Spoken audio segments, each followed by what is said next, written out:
What is up, guys? How are you all doing? I'm doing great, thanks for asking. And we're back here with a quick little video where I'm talking about one thing only, and that is H1Z1. Well, specifically pay-to-win games. But yeah, so H1Z1 came out the other day, and I've actually been playing it, and it's a very cool game. I've done the review. I'll be posting that in the next day or so. If I've already uploaded it or whatever, or if I do upload it later on, I'll put an annotation on the screen or a link in the description so you can check it out. But anyways, let's get into the topic of this commentary, which is pay-to-win games. Now, I'm not really in favor of pay-to-win games because I don't think it's really fair. However, in business terms, it actually makes quite a lot of sense because the company make a lot of money. In fact, some of the biggest earning games out in the world are free-to-play games, rather than the games who are sold like one time and you make a one-off payment. Those games make a lot of money if they're hugely popular, like AAA titles. But the free-to-play games through microtransactions actually make quite a lot of money. So in terms of business, it actually makes a lot of sense because the companies and the publishers and whatnot make a lot of money. The people who play the gamers themselves actually invest money into the game, kind of like business where you buy stock or sell stock on the market and whatnot, where you invest your money into something because the more money you put in, the more you get in return. Obviously, in this case, it's not exactly like the stock market. You don't put money in or invest money and then get more money in return. You get little advantages and bonuses in a video game. So it's kind of a different context, but the principle is definitely applicable here.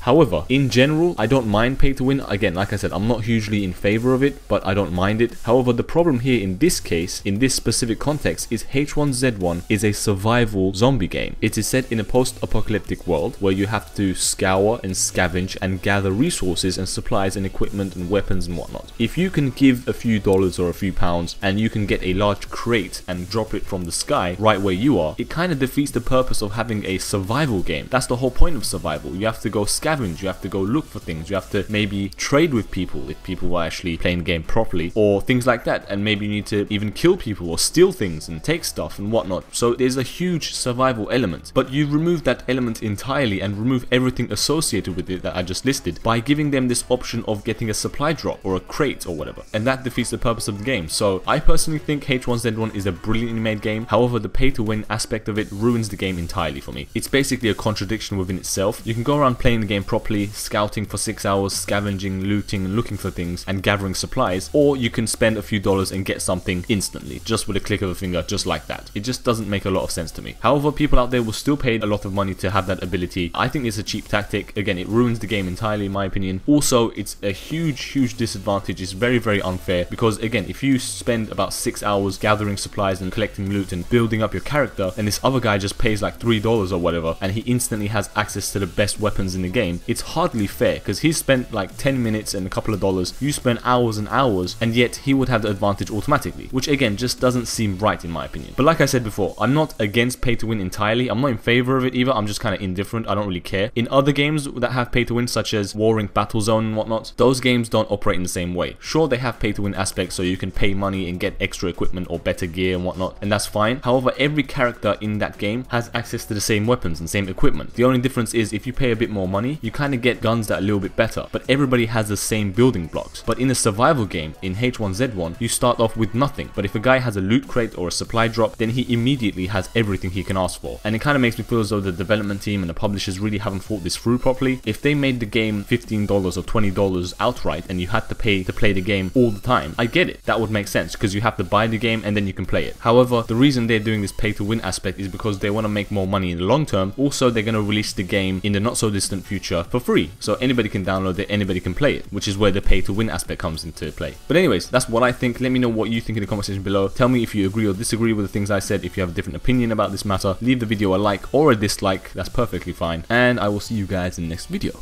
This is Night474 and I'm out. I'll see you